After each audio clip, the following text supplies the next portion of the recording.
وای باید ببینی موهاش خیلی افتضاح شده بود. همه موهاش وز شده بود، انقدر زشت شده بود که نگو. تو کجا بودی؟ با توپراک بودم. با آقا توپراک یکم صحبت کردیم. بهم گفت که دختر خیلی خاصی هستم. خیلی هم ناراحت شده بود که از تیم جدا شدم و همش چشمش دنبال من بوده. یعنی چی؟ جدی اون آدم از تو خوشش میاد. اون معلم ماست. به کسی نگین، ولی بین ما یه چیزی هست.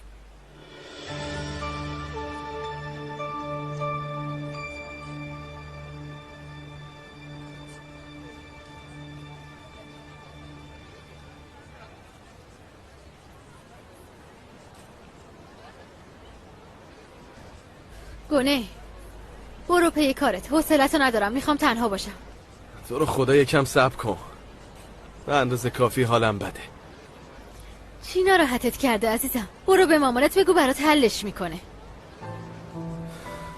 تو فکر میکنی همه مشکلات دنیا فقط رو سر تو آوار شده نه؟ ما هم چون پول داریم هیچ وقت ناراحت نمیشیم و گریه نمیکنیم. تو چه مشکلی میتونی داشته باشی؟ هم مادر داری هم پدر. آره دارم. از بیرون اینطوری به نظر میرسه نه؟ مادرم ترکمون کرد. بابا مدام الکل میخوره. میدونی قبل از اینکه بیام اینجا بابا ما از رو حیاط از بین شیشه های مشروبش جمع کردم و بردم تو اتاقش. دیگه چی؟ چرت و پرت نگو.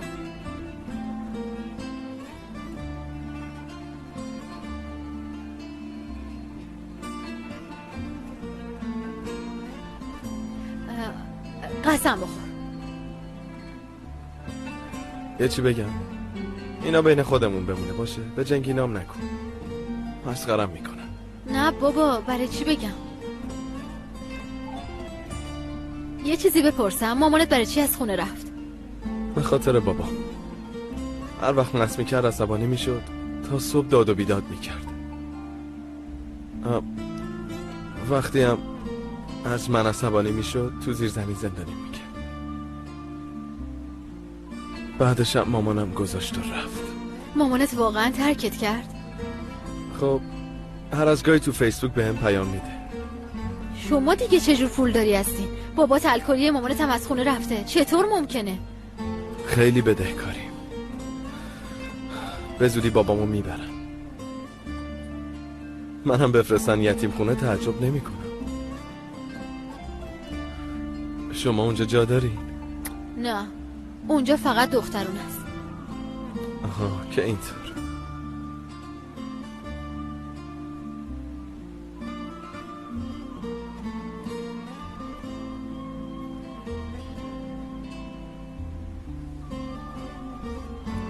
خیلی خوب، قصه نخور.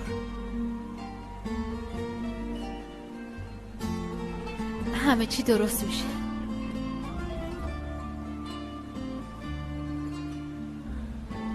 ممنون. تو خیلی آدم خوبی هستی.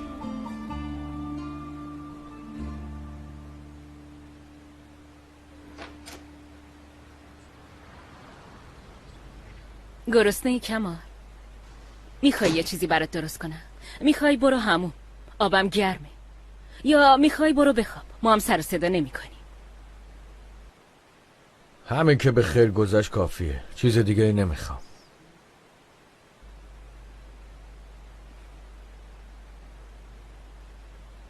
میخوام یه چیزی بگم.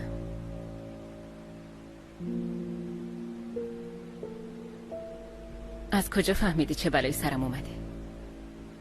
مسعود، من حواسم بهت بود. مگه میشم اینجوری ولت کنم؟ به نظرت من همچین آدمیم؟ آره؟ پس برای چی ایلولو متهم کردن؟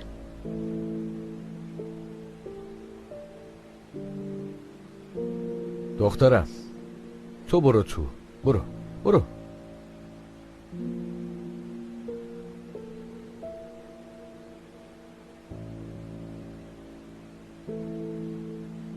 با دوستاش دست به یکی کردن که منو بکشن. کمان، بین تو و ایلول چه مشکلی هست؟ مسعوده هنوزم داری میپرسی؟ بهت که گفتم اون میخواست منو از راه به در کنه. ببین تو رو خدا بگو اگه فقط ذره‌ای تو دلت به من شک داری یا به من اعتماد نداری، قسم میخورم از این در میرم بیرون و دیگه هیچ وقت بر نمیگردم توی این خونه. من جایی که کسی بهم اعتماد نداشته باشه نمیمونم. نه نرو، من بهت اعتماد دارم.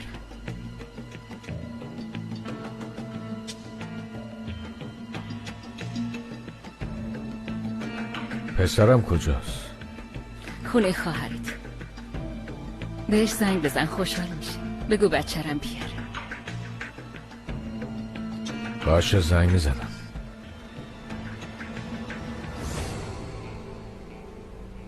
مامانت از زندان آزاد شد. هرچی باشه اون عوضی به یه دردی خورد. خب پس چرا پلیس آزادش کرد؟ عمو کمال گفت باید از خانواده ساغر تشکر کنیم، به خاطر اونا نجات پیدا کردیم. مامانم اونو فرستاده. برای اینکه مامانت از زندان آزاد بشه کمال فرستاده. مثل اینکه این واقعا یه مادر داره. آره دارم. من چند بار بهتون گفتم که مادرم ما رو از این دردسرا نجات داد.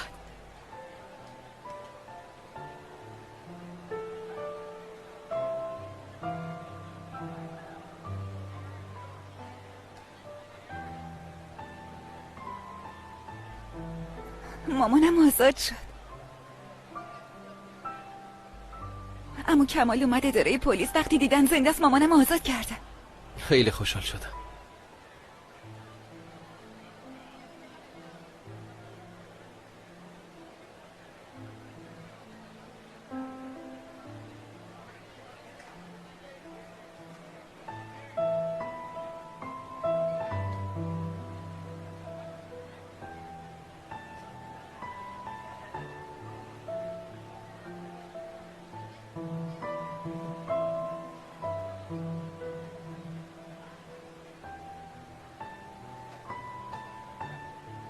رفیق، میگم تو دوستای منو تحویل پلیس دادی.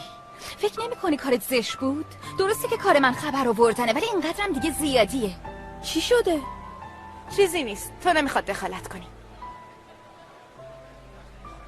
بیا خصوصی با هم حرف بزنیم.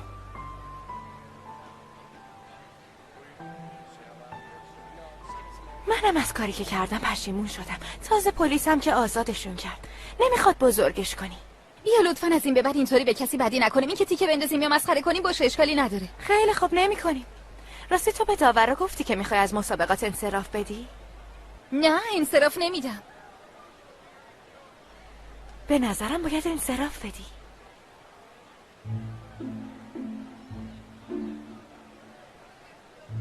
نظرت چیه؟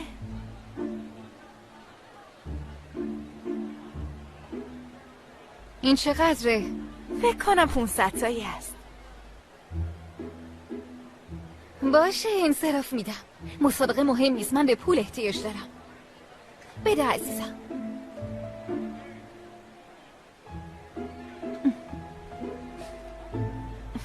اینم که اصلا غرور نداره.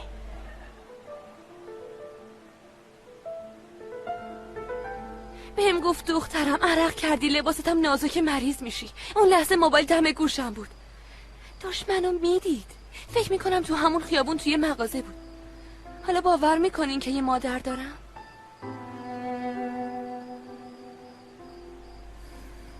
باور میکنی؟ پس چرا خودشو بهت نشون نمیده؟ نمیدونم. منم خیلی عصبانی شدم. موبایلو پرت کردم و برگشتم خوابگاه. ساغر خیلی احمقی. اگه موبایلو پرتی نمی‌کردی میتونستیم از رو شمارش بفهمیم کیه. اصلا به فکرم نرسید. ولی کمال اونو دیده، با هم حرف زدن. میشه از اون بپرسیم. اصلا به هیچ وجه به اون آدم نزدیک نشو.